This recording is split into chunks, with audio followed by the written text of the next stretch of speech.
4 മണിക്ക് എണീറ്റിട്ട് ഉള്ള പരിപാടിയാണിത്. സാരി ഉടുപ്പ്. എനിക്ക് എന്തിൻ്റെ കേടാന്ന് എനിക്ക് തന്നെ അറിയത്തില്ല. അമ്പലത്തിൽ പോവാന്ന് പറഞ്ഞപ്പം സാരി ഉടുത്തിട്ടേ ഞാൻ വരുള്ളൂ എന്നുള്ളൊരു വാശിയായിരുന്നു എനിക്ക്. അപ്പോൾ റൂമിലുള്ള ഒരു കുട്ടിയുടെ സാരിയും വാങ്ങിയിട്ട് രാവിലെ 4 മണിക്ക് കുളിച്ച് റെഡിയായിട്ട് നിൽക്കുന്നതാണ്. ഈ കണ്ണാടിക്ക് അധികം ക്ലിയർ ഇല്ലല്ലേ, കണ്ടോ?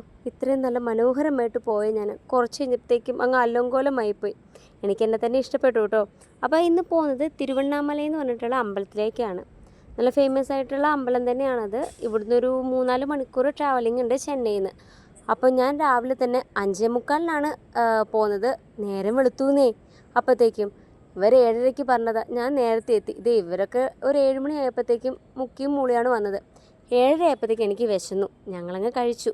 അപ്പോഴത്തേക്കും അവിടുന്ന് ഇവിടുന്നൊക്കെ അവരങ്ങ് വന്ന്.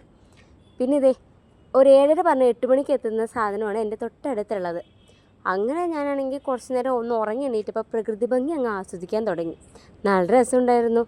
അങ്ങ് അറ്റത്ത് കാണാം, നിങ്ങൾക്ക് കാണുന്നുണ്ടോ എന്ന് അറിയത്തില്ല, അവിടെ ഒരു പാറ വെച്ചിട്ടുള്ള മലയാണ് ഉണ്ടായിരുന്നത്. അതെല്ലാം കഴിഞ്ഞ് ഞങ്ങൾ അവിടെ നിന്ന് ഇറങ്ങി ഓട്ടോയിലേക്ക് ഒരു 30 രൂപ പോയിൻ്റ് ഉണ്ടായിരുന്നു. ഇതേ അമ്പലത്തിലെത്തി. പക്ഷേ ഇത് മെയിൻ എൻട്രൻസ് അല്ല കേട്ടോ, ഇതിലേക്കോ പോകണം. എനിക്ക് കറക്റ്റായിട്ട് വഴിയൊന്നും എനിക്ക് ശരിക്കും മനസ്സിലായില്ല. അവിടെ നമ്മൾ ചെരുപ്പ് ഊരിയിട്ട് വേണം പോകാൻ. നല്ല ചുട്ടു പൊള്ളുന്ന വെയിൽ, കാലൊക്കെ വെന്തു എന്ന് തന്നെ പറയാം. വീട്ടിലെത്തിയാൽ അറിയാം എങ്ങനെ ഉണ്ടാവുമെന്ന്. അങ്ങനെ വരിയൊക്കെ നിന്ന് കുറച്ച് കഴിഞ്ഞപ്പം ക്ഷീണം പിടിച്ച് കുറച്ച് നേരം ഇരുന്നു. പക്ഷെ നമ്മൾ 2 മണിക്കൂറിനുള്ളിൽ തന്നെ നമ്മൾ ഉള്ളിൽ കയറിയിട്ടല്ല ഏകദേശം എല്ലാം കണ്ടു കഴിഞ്ഞു കേട്ടോ. പക്ഷെ ചിലവർ 9:30-ക്ക് വന്നവർ 2 മണി വരെ നിന്നിട്ടും കാണാൻ പറ്റാത്തവരും ഉണ്ട്.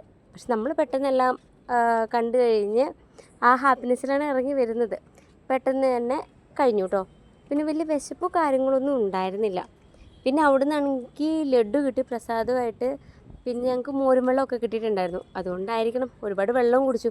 ഇതാ തിരിച്ചു പോന്ന പോക്കാണ്. എല്ലാവരും ഓടുന്ന കണ്ടില്ലേ, കാല് നന്നായിട്ട് പൊള്ളുന്നുണ്ടായിരുന്നു. പോയപ്പോൾ ഇത്രയും ദൂരമായിരുന്നു, വരുമ്പം എതിലൊക്കെ കൂടിയാണ് വന്നത്. അതുകൊണ്ടാണ് ഈ ഓട്ടം. അതെല്ലാം കഴിഞ്ഞ് കുറച്ച് ഫോട്ടോസും ചരടുകളൊക്കെ വാങ്ങിയിട്ട് നേരെ കഴിക്കാൻ കയറി. എനിക്ക് ചപ്പാത്തി മാത്രം മതിയായിരുന്നു. പിന്നെ വിക്കി ആണെങ്കിൽ പൊറോട്ടയും കഴിച്ചു. അവന്മാർ രണ്ടൊരു മീൽസ് കുഴപ്പമില്ലെന്ന് പറഞ്ഞാൽ, പക്ഷേ എനിക്കത് കഴിക്കാൻ എനിക്ക് തോന്നിയില്ല. അവരുടെ പായസം കുടിച്ചു നോക്കി, ഒരു വഴിക്ക് കൊള്ളില്ലായിരുന്നു കേട്ടോ. പിന്നെ 5 മണിയായപ്പോഴത്തേക്കും ബസ്സിൽ കയറി. AC ബസ്സായിരുന്നു, പക്ഷെ നല്ല ചൂടായിരുന്നു, എന്താണെന്നറിയില്ല. പിന്നെ രാത്രിയത്തേക്കും പോയപ്പോൾ ഞാനങ്ങ് പ്രകൃതി ഭംഗി ആസ്വദിച്ചങ്ങ് ഇരുന്നു. ഉറങ്ങാൻ പറ്റിയില്ലെന്നേ തീരെ ചൂടായിട്ട്. പിന്നെ ട്രാഫിക്കൊക്കെ കഴിഞ്ഞ് ഒരു 4.5 മണിക്കൂറിന് ശേഷമാണ് നമ്മൾ പിന്നെ ചെന്നൈ കണ്ടത്. ചൂടെടുത്തിട്ടാണെങ്കിൽ വേല. പിന്നെ അവിടെ നിന്ന് നമ്മൾ നേരെ അതെല്ലാം കഴിഞ്ഞ് റൂമിലേക്കങ്ങ് പോയി കേട്ടോ.